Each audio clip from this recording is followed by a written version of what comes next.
Hey, another beautiful day out on the trail. Getting a 3-hour bike ride today to finish out week 2 of Ironman training. But he's going pretty well this week. About 40 minutes or so into this bike ride. Feeling good. It's wonderful weather. Not too hot yet. So enjoying this one. So this week we had a couple of swims, a couple bike rides, and also a couple of runs as well. However, after feeling pretty tired from last week, I did take Monday off, so I had to move some things around and skip my speed run. Instead focused on the swimming and the bike riding. I gotta be honest, the swimming's been tough. The speed swim I did yesterday was fun. But going where I was meant to go pretty far, over 3,000 yards in fact, was a lot more challenging than I wanted it to be. I wasn't able to finish the entire thing, but you know, that's okay.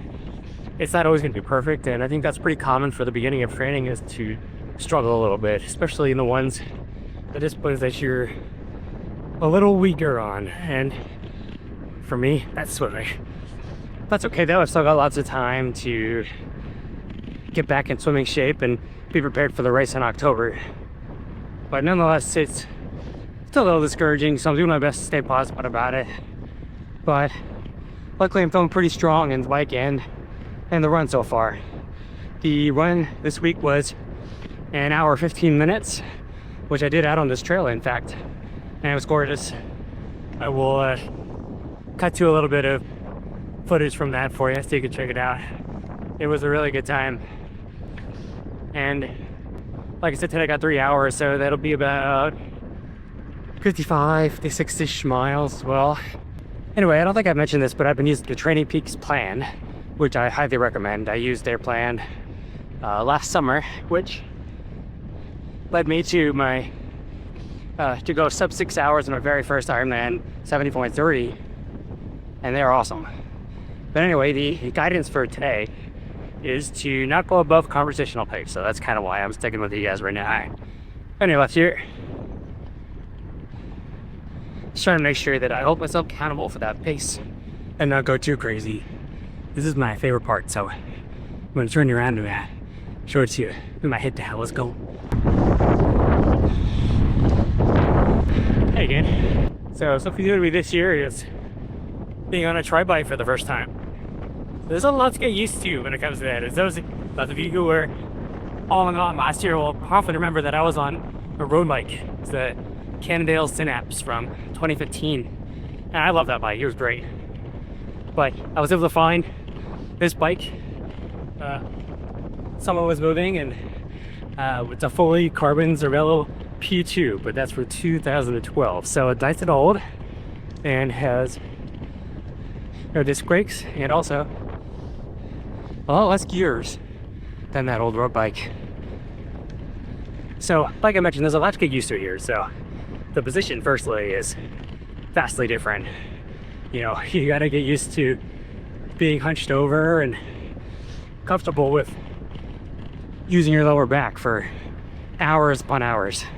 So that's been, you know, interesting to get used to. But something I think I'm getting much better at. And along with that is a position. There's only really one position you could be in where it's gonna be comfortable. You're either in it or you're definitely not, and you start to feel it quickly if you're not. So I had to do a lot of tinkering between raising the seat, lowering the seat, raising the bars that I'm on, lowering the bars, and all sorts of things, just to try and get the right position, because admittedly I'm on a frame that's just slightly too small, so it's taken some time to get accustomed. Whoopsies, it's my turn here. Another thing is the angle at which you're sitting on the bike. When you're down in arrow position, it's a lot different from a road bike. In a road bike, you have much higher angle and it's a lot easier to maneuver, kind of like I'm sitting now. But when you're in arrow, you have to really lean a lot more, and that kind of leads to the last main thing that's been difficult to get used to, which is my neck. You have to use a lot of neck muscles to look up, because when you're in arrow position, you're looking down, you know? And so obviously that's not conducive to safety because you can't see where you're going. So You have to do a lot of looking up, and that's been a challenge. So my neck has definitely been getting accustomed to it, and that hasn't been the easiest, but we're definitely still getting used to it. However, when I am looking down in aero, it feels like great. You can feel like an absolute rocket, and I've certainly felt that my speed has been way faster on the bike on average than it was on the aluminum frame from the Cannondale I had before. I'm a little over halfway here, so it looks like we're gonna hit 56 miles today, which is kind of fun because that's the longest I've gone since the actual half Ironman last summer, so kind of a neat thing. Anyway, if you have any questions, of course, thumb down in the comments below. I've mentioned before, I'm not an expert, but we're all learning together, and I definitely would love to share the experiences that I've learned and things I picked up along the way. But I really appreciate you being here, and I'm excited to check in again soon. All right, until then, thanks for joining. Catch you in the next one.